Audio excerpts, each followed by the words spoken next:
So earlier today, like maybe 6 hours ago or so. Nah, I think that's about 6 hours ago. The Snyder Cut had leaked. No, like not like a trailer, not no damn promo. The whole thing leaked out, plain and simple. So here's a clip from a podcast that I have with me and my friend. If you want to know more about that, I'll leave the link to it in the description. For those of you who don't know, the Snyder Cut is Zack Snyder's true vision of the 2017 version of Justice League that got botched by Warner Brothers and into this really I think it was like hour 45, 2-hour movie. And instead is now this 4-hour cinema masterpiece, as people are calling it. And it's not supposed to come out until March 18th, but apparently the Tom and Jerry movie came out today, and someone f***ed the listing, and instead, when you clicked on Tom and Jerry, the Snyder Cut would play instead. And there are some pretty big things that were shown in it, like Martian Manhunter, who was supposed to be the secret cameo that Zack Snyder was teasing. I believe at the end of the movie, there's footage of that now, so people know who it is.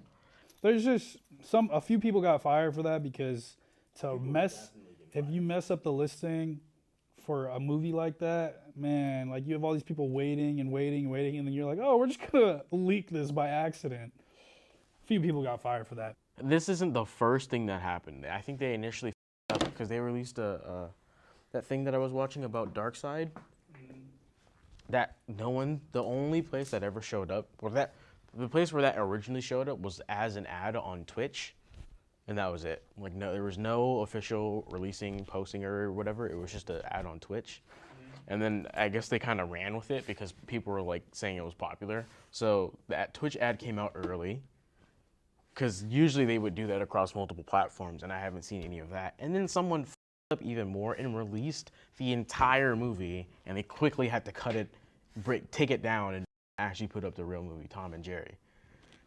That's such a huge. Comment down below what you guys think, and make sure to follow us for more comic news, Marvel news, DC news, Star Wars news. We'll see you guys next time. So now that you've seen the clip, you get a little bit more insight from Casey Walsh. If you don't know who he is one of the first people to report on Alfred Molina being Doc Ock in Spider-Man 3. Now, I'm not as keen to the background stuff with DC as I am with Star Wars, or especially not as much as I am with Marvel, but I do follow Casey Walsh on Twitter, and he seems to have a better understanding of things. But again, I don't know, so I would say, even though he is extremely reliable, I personally just don't know enough about this, so take everything I'm about to say here with a grain of salt. So, I've seen a lot of people shooting, I guess the term would be conspiracy theories about WB trying to actively screw over, specifically WB executives trying to actively screw over the Snyder Cut. Now, just initially when I think about that, it doesn't make any sense to me. Primarily because WB had to spend upwards of $70 million to create this film. So if AT&T, or I should say Warner Media, whatever, AT&T, let's put it this way, AT&T had to spend over $70 million for this film. And if they found out one of their executives at a different company or subsidiary tried to fuck over another, I don't think that would end well. I think people would lose their jobs. So maybe the leak today was just a complete fuck up. And people have pointed out that, hey man, look, this isn't the first time this has happened, specifically with the Snyder Cut. And KC has actually commented in response. He said something to the effect of that this is just a problem with Warner Media, because again, the Mortal Kombat trailer had also leaked early, and stuff for Mortal Kombat had leaked early. And then he also goes on and states that Warner Brothers does not control Warner Media. I think, as far as I know, I think they just license out certain things to them, and then Warner Media takes care of it, but it's still all under AT&T. But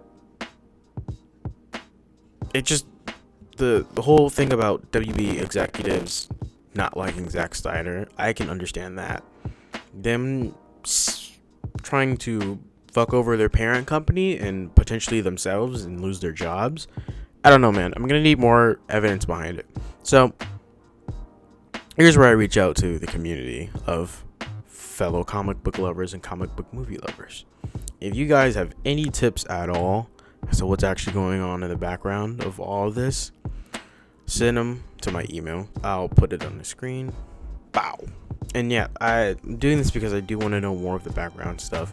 And if Casey or anyone who knows a lot, maybe RPK, can tell me what's going on when it happened. Maybe it was just an actual accident from the IT guy. Who knows? Please let me know. And aside from that, yeah, that's really it. Go ahead, like and subscribe and share it and comment down below if you think WB was actually trying to screw over the Snyder Cut and the potential future for it.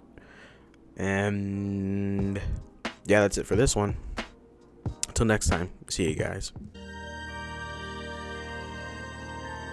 May the force be with you. I love you 3000.